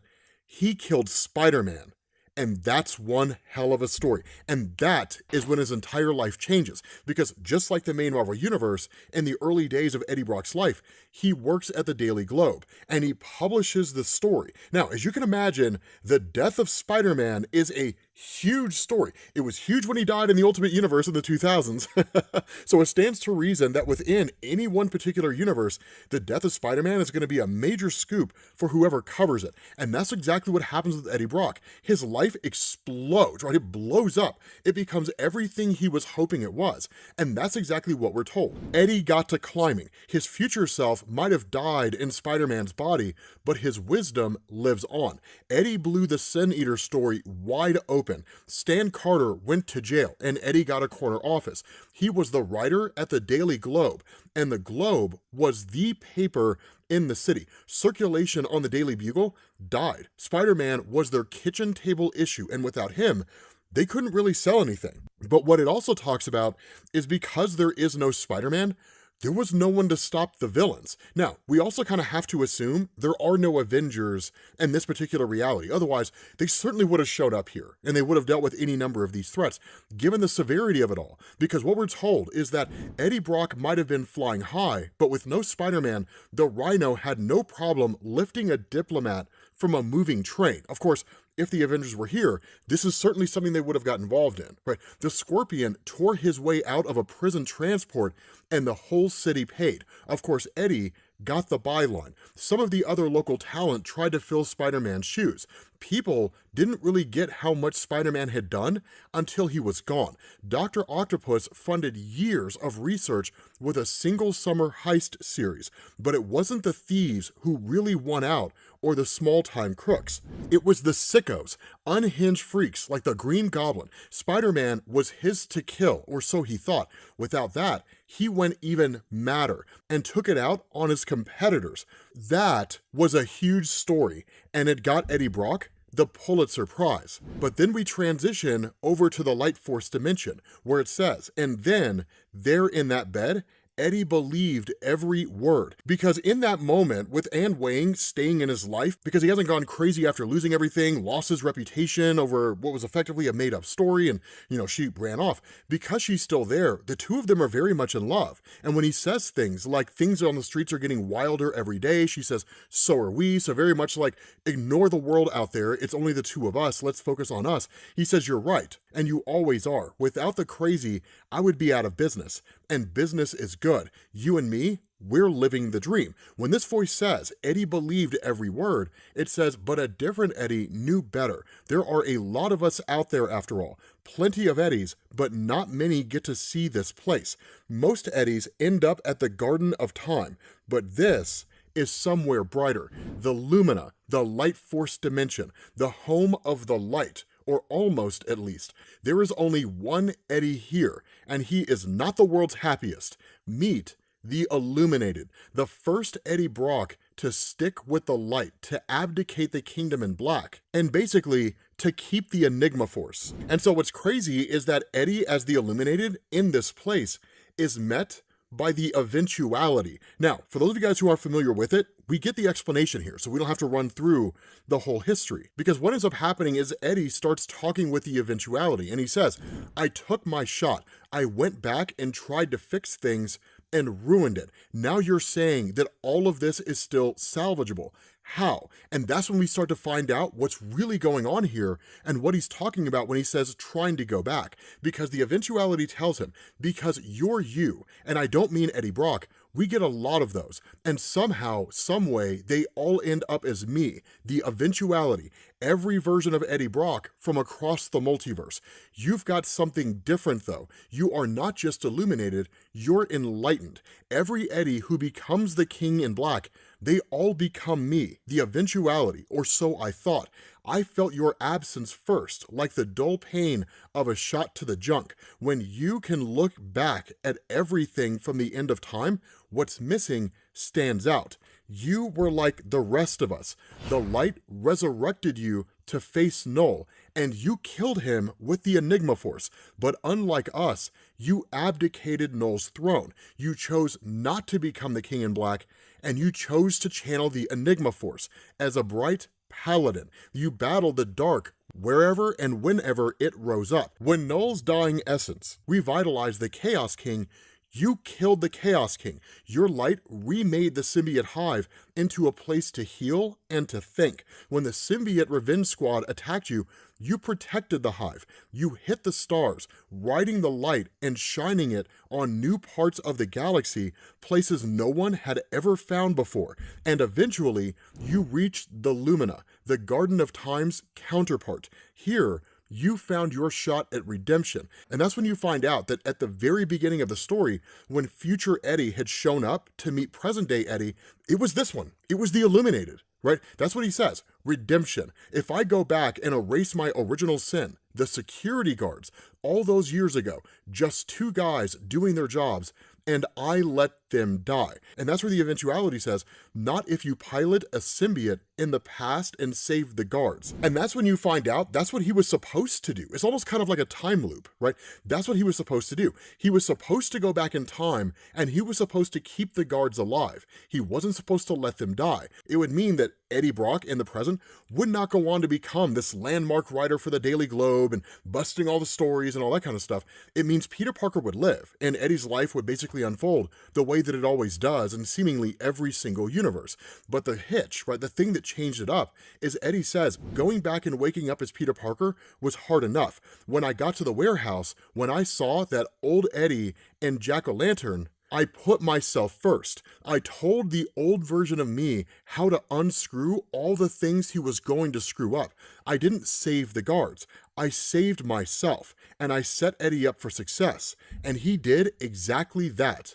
Spider-Man died. There was no one to replace him, but Eddie Brock went on and got married. But guys like Hobgoblin, guys like Cletus Cassidy, they ran amok because there was no one there to stop them. Spider-Man was gone, and so that's when he realizes he has to go back in time again and essentially save the life of the guards. And that's it. That's the only thing he can do, because Eddie has to go on to become the guy that ends up basically ruining his life with a story that turns out to be false. But the problem is that every time he goes back, there's something that prevents him from basically setting things right. In this particular instance, it's him having a conversation with Anne. He's not ready to leave her behind. When he went back and he changed the past, those new memories started filling up his mind. So as the Illuminated, he remembers an entire life with Anne weighing. It's hard to let that go, especially knowing what his life will be like if he goes back and sets things back to rights. But the reality here is, it's what he has to do. It's his original sin. It's what keeps him from being able to enter into heaven, right? Into what's basically the mystery, right? The house of ideas. But ultimately, he does. Right? He does exactly what he's supposed to do. When he gets back to the warehouse, the guards are in there, he rescues the guards, and actually almost sacrifices himself in the process. Now, of course, the guards end up pulling him out of the fire, and they basically save Eddie Brock's life, and despite the fact that he's so severely injured, he still goes in and faces off against Jack-o'-lantern, doing exactly what a superhero is supposed to do. Because when present-day Eddie arrives on the scene, much like at the very beginning of the story, he's watching the whole conflict unfold, except this time, it's unfolding differently. And when Eddie Brock saves the lives of the guards, Jack-o'-lantern taunts him, right? He says, those guards were dead the minute they saw me, Spider-Man. Snatching them from the fire did not save them. It just changed their cause of death. The Magia says no witnesses, and I say the customer's always right. And that's when Eddie tells him, that's a cute little cattle prod, Jack, but for your sake, I hope you brought a bigger one. Like the guards get to live, behave, and you don't have to die. And that's when Jack attacks him anyway. And in that moment, Eddie almost kills him. right? Eddie almost kills Jack-o'-lantern, but instead, he doesn't, right? He holds back and he allows Jack-o'-lantern to live. And so when that happens, Jack-o'-lantern ends up just taking off, right? He bails out. And that's when Eddie gets pissed off, right? Like present day Eddie is just like, dude, we had a deal, right? Like what was going on with that? You were supposed to be able to give me a scoop. Like you're supposed to give me information that I can use to write stories. But Jack's just like, the deal's off, man. This is way more trouble than it's worth. And he bails out. And so of course, what ends up happening is that because the guards are saved, because Spider-Man's not dead, Peter Parker is very much alive, just like the first time at the beginning of the story, when Peter Parker died, future Eddie Brock wakes up in the realm of the Illuminated, knowing that he had fixed his original sin. Now, the way that original sin ended is that Eddie Brock, as the Illuminated, basically disappears, right? He kind of enters through the doorway and goes into the mystery. We didn't really find out what happened after that, but in this real summary that Eddie Brock provides within the context of Null, which we essentially skipped so we could cover the actual story, that what ends up going on here is that Eddie Brock basically tells Null, the guards lived, right? The bad guy lost, and my worst enemy got all the credit, while I forfeited everything, but I did get through the doorway. And when I saw your quest to be rid of the dark and embrace the light, I knew I had to lend a hand. Long story short, you don't have to be the Void God, Null, or anything that anyone else says you are, even the cosmos itself. So seemingly, Eddie Brock came back after entering through the doorway after seeing what was going to happen with Null. And so it's a chance for Null to turn over a new leaf. It's a chance for Null to embrace a new role for himself and become the god of light and essentially become a good guy, which he doesn't do. He immediately clocks Eddie Brock and is like, will you shut up? It's absolutely amazing the way this goes down. And Eddie Brock's flabbergasted by this. He was like, dude, I can't, right? I cannot believe that you are that damn stupid. And so initially it turns into a fight because Null had literally impaled Eddie Brock with the all-light spear. And Eddie's like a weapon of pure light against a being of pure light.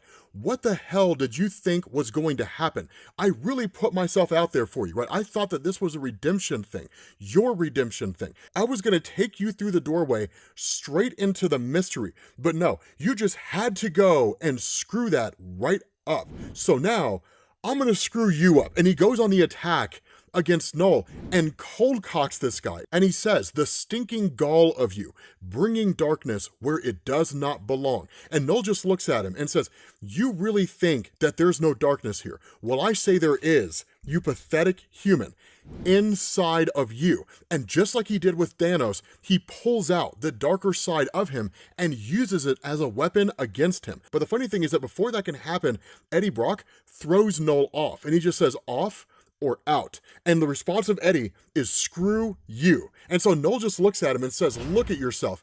Even now, an ascended being, you turn to violence. You could have banished me, but no, you wanted to hurt. So tell me, Eddie Brock, does it hurt? Because he literally manifests the darkness as actual spears and stabs Eddie in the face with it, literally right in the eyes. And so Eddie's just kind of sitting there, just like staggering, kind of wandering around a little bit. And he starts to ask him, do you? And so Null finishes the statement, do I know what I've done? Why, yes, I know exactly what I've done, Eddie Brock. I've revealed the true Eddie Brock under the facade. And Eddie's like, no. Do you like apples? And Null's like, what are you talking about? And he's like, how do you like them apples? And like literally uses the spear and gashes out the side of Null. So Null's just kind of like laying down there. And Eddie just looks at him and says, do you see it now, Null? Do you feel it in your broken bones? Darkness has no power here. Everything that makes you you is useless in this place. And that's where Null just says, not everything. This still belongs to me. And he grabs All Light, and in that moment, siphons off all the power from Eddie Brock as the Illuminated. So now, Null has the Enigma Force, and he says, you were right, Eddie. Darkness will not help me in this fight. I have lost so much. It's become the weapon of my enemy and of Hela. So I renounce the darkness, here and now, in the name of pure power. I knew that your barbaric nature would mistake this cosmic conduit for yet another mere weapon. And so when Eddie goes to talk, the response of Null, when I'm talking, you're not talking. And he's like, you're pitiful enough as it is. Don't feel too bad. I speak from personal experience when I say that even the brightest of angels can fall. I should leave you here, broken, with my thanks for the lesson and the light, of course. But I sense that you've a bit of power remaining inside of you. Waste not, want not, as the saying goes. And to answer your earlier question, baked. I prefer my apples baked. And in that moment, in siphoning off all the remaining power that Eddie Brock has, the entirety of the Enigma Force at his disposal, he takes off, and the star erupts. Because keep in mind, he entered into the star in order to access the light force dimension, entering pure light to access the light. And so it says, and so the death of one star marks the birth of another. I know you are no longer with me, my children, but fear not. I will return to you. We will be reunited. And like me, you shall be transformed. Let Hela have the shadows. I have become the light with all its power and all its majesty and all of its complexity. The stars belong to me now, the countless suns with their infinite dawns and twilights. Light in all its forms is mine to control, from a single flint spark to the supernova I created to herald my rebirth, from the artificial glow of far distant cities to the electromagnetic crackle and play of radio waves. And then suddenly he's interrupted, right? And it just says, shields holding, right? Target on monitor now. And he's like, what is this? And when he looks over, he sees the ship of Thanos. Now, Null had faced off against Thanos. He literally thought Thanos was going to be a pushover, and Thanos was anything but. Null did defeat him, and Null seemingly killed him. But that's where the ship says, standing by for orders. And Thanos, in looking at Null, just says, it appears he's had an upgrade. Fine. So have I. Thanos has literally upgraded himself with new abilities. And what I'm really excited to see is what those new powers are. Because I'm going to tell you guys right now, that battle armor looks amazing. With that being said, guys, we're going to bring this to an end. We have one more issue left, and then the story's done. And I'll be honest with you guys, I don't want it to end. This is phenomenal. Hopefully you guys enjoyed this video. If you did, drop a like. Thank you all for watching, and I will catch you all later. Peace.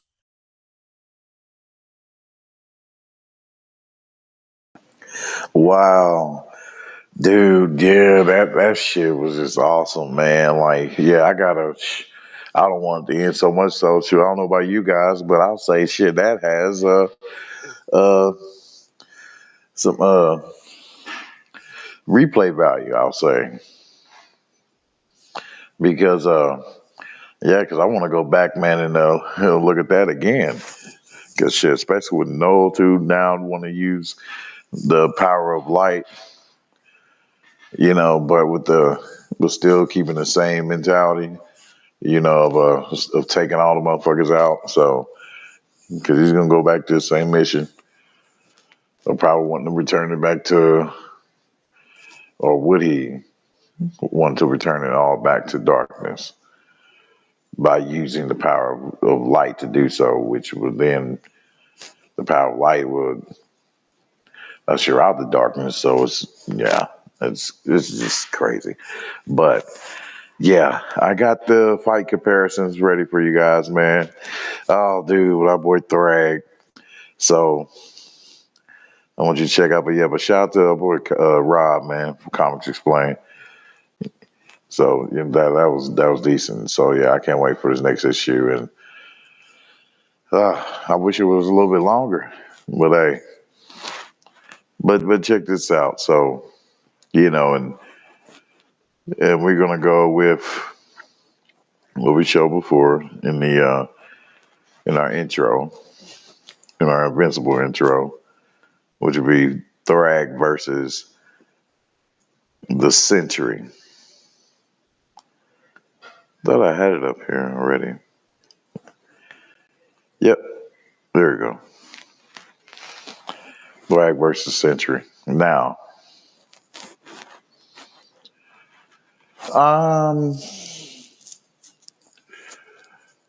You know, when facing a Sentry, you're gonna face the Void. So they say you might as well say Thrag versus the Void.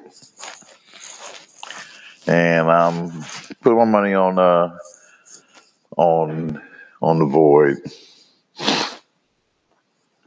And hell, probably even the Sentry too. And here's a little bit of the bio in the background of the Sentry.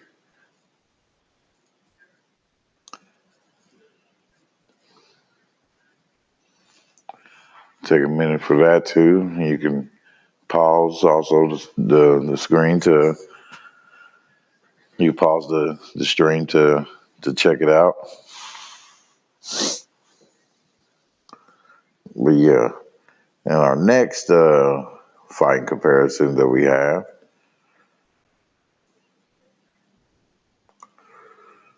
Thrag versus Thor. Thor Odinson.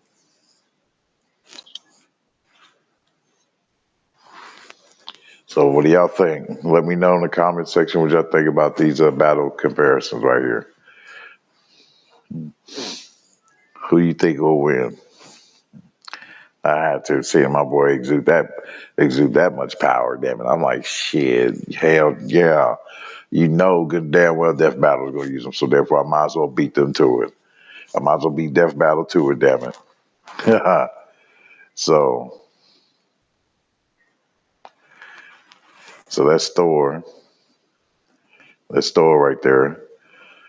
Let me see. Let's go to the next one. It's time for a death battle.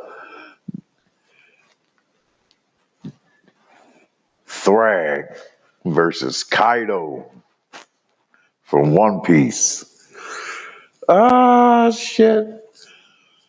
I gotta give it to Kaido, damn it. Because that was a long ass battle and a long ass arc. The Land of Wano arc.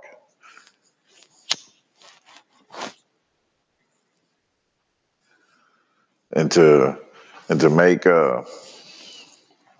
Luffy pass his limit too, boy, all the way to where, you know, he turns into that I don't know if his is a mythical type or whatever, of him transforming into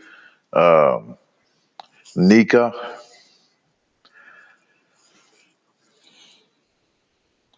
The sun god.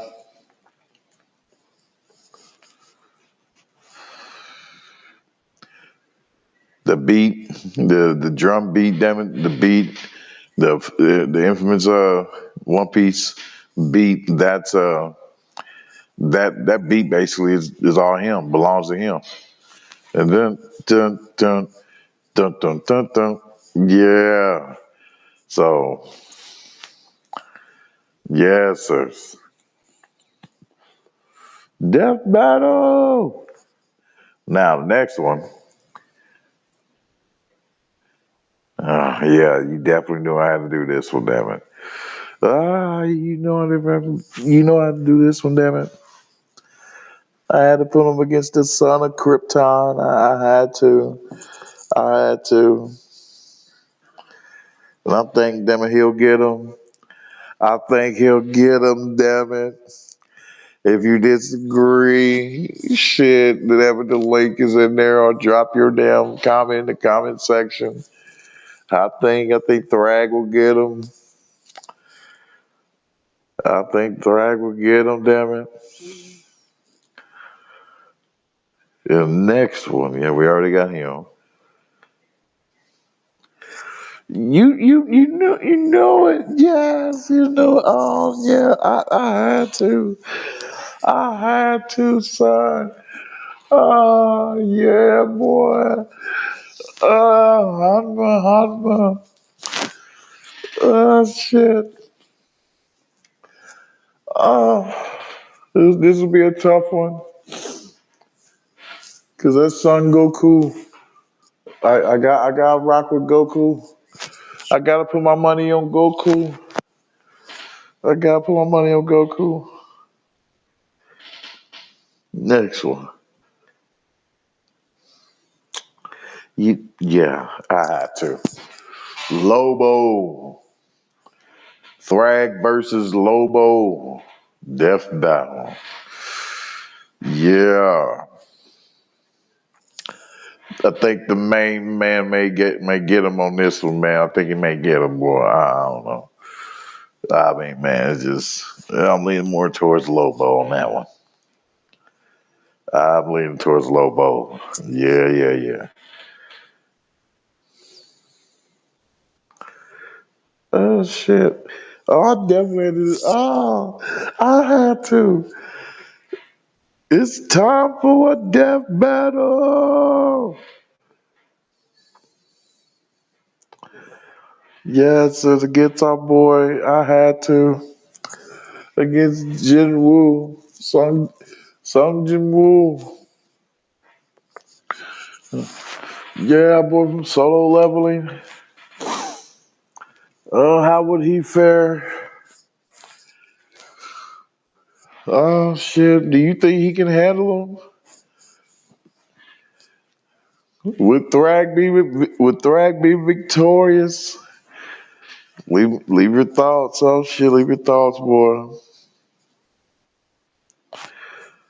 Oh shit! I'm putting my money on Sung Jin Woo.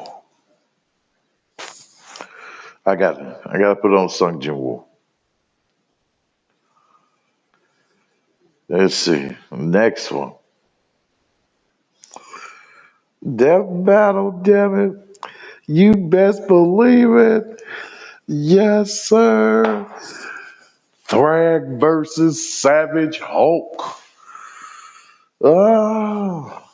Which we say, oh, man, it's kind of hard because, they ain't, animated. I believe they probably had them in animation before. Yeah, I probably haven't. Yeah, I haven't seen uh, the animated show or movie yet, but they're gonna have him in this new Spider-Man or one of these new Marvel movies coming out. I'm definitely gonna be on that too. Yep, and I'll give my review of that. So this is supposed to be Savage Hulk. So yep, I gotta put my money on Bruce. Yep, on Hulk. But I think Thrag may wear out. I think he may wear the Hulk out. So, woo. Boy, because man, y'all see that punch? Boy, he gave Nolan. He set his ass down and he lifted his ass back up, boy, up there to the fight, damn it. He's like, all right, I'm done talking to you. You can go back now and go back to the fight. Oh, shit. I don't know, but that'd be one hell of a force right there, boy. I don't know. Next one. It's time for a death battle, damn it. Here we go. Let me know your thoughts with this next one. Yes, sir. Thrag versus Darkseid. You damn right. Thrag versus Darkseid. I bet my bet's on Darkseid. I'm automatic Darkseid. Darkseid. So, like I said, I had to beat Death Battle to this. So, you know, to fight comparison. So yeah. So they may take from this or whatever. They may do whatever, but I don't know. But they best believe he's going to be used. And next one and last. Oh, Black Myth Sun Wukong. Yeah. Definitely put my money on the Monkey King. Best believe that. Best believe that. From what they show from what all he can do. Shit. Yeah. Yeah, Thrag will have some problems. Best believe that. Oh man. Especially, boy, with all the opponents too, man, all the enemies and the bosses you fight within the game. Hell, you could put one of them against Thrax, shit, he'll have problems. And some will come defeated all of them. But yeah, those are my fight comparisons for right now, for what I could think of, from what I thought of on the fly. So, but oh yeah, best believe, damn it, we are going to be still, showing and covering the arc. Yes, sir, it's our ship, One Piece. Because that's where we are back. And the giant island arc, Elbaf,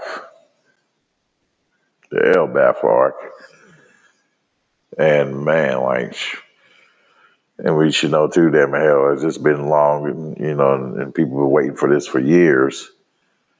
Damn it, they should know to not let their fans down. Us, who's been waiting for this for a long ass time, with having them to venture off there and there not be any mysteries and shit, to be, uncovered, because I'm pretty sure there will be. Hopefully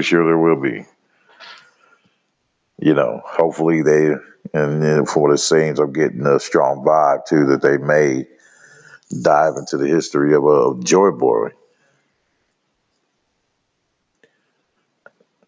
They may dive into the whole history or part, who knows? Who knows? But yeah, but thank you guys for coming through, man. Appreciate it. Thank you guys. Hit the like, share, subscribe. For your guy, Ray Hama, 1 versus a million. I'm not your fan. I'm not your stand for I am brother. And please follow the Rumble. The Rumble link is in the chat. Is in the description. Follow it so you can be notified for when I do go live for movie nights and anime nights. So, which will be also showing, this here One Piece. So, thank you guys, man. But this show has been awesome. This season has been awesome for Invincible. And so I know it has a lot of people hyped and a lot of videos. A lot of people have covered it and reviewed it. So yeah, this is the Hama take. This is from the Geek Verse.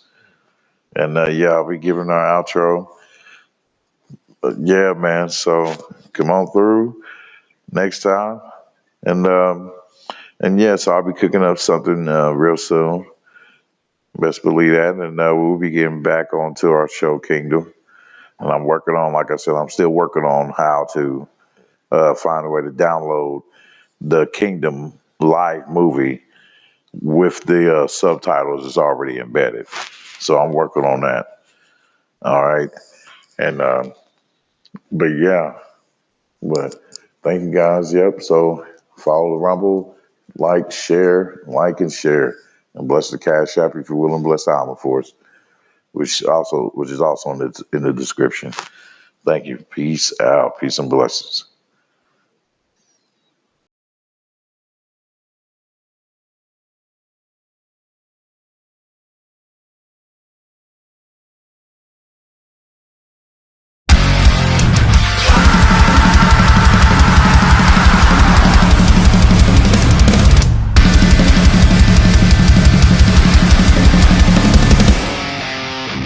When breathless, I'm dead, I scream into the end.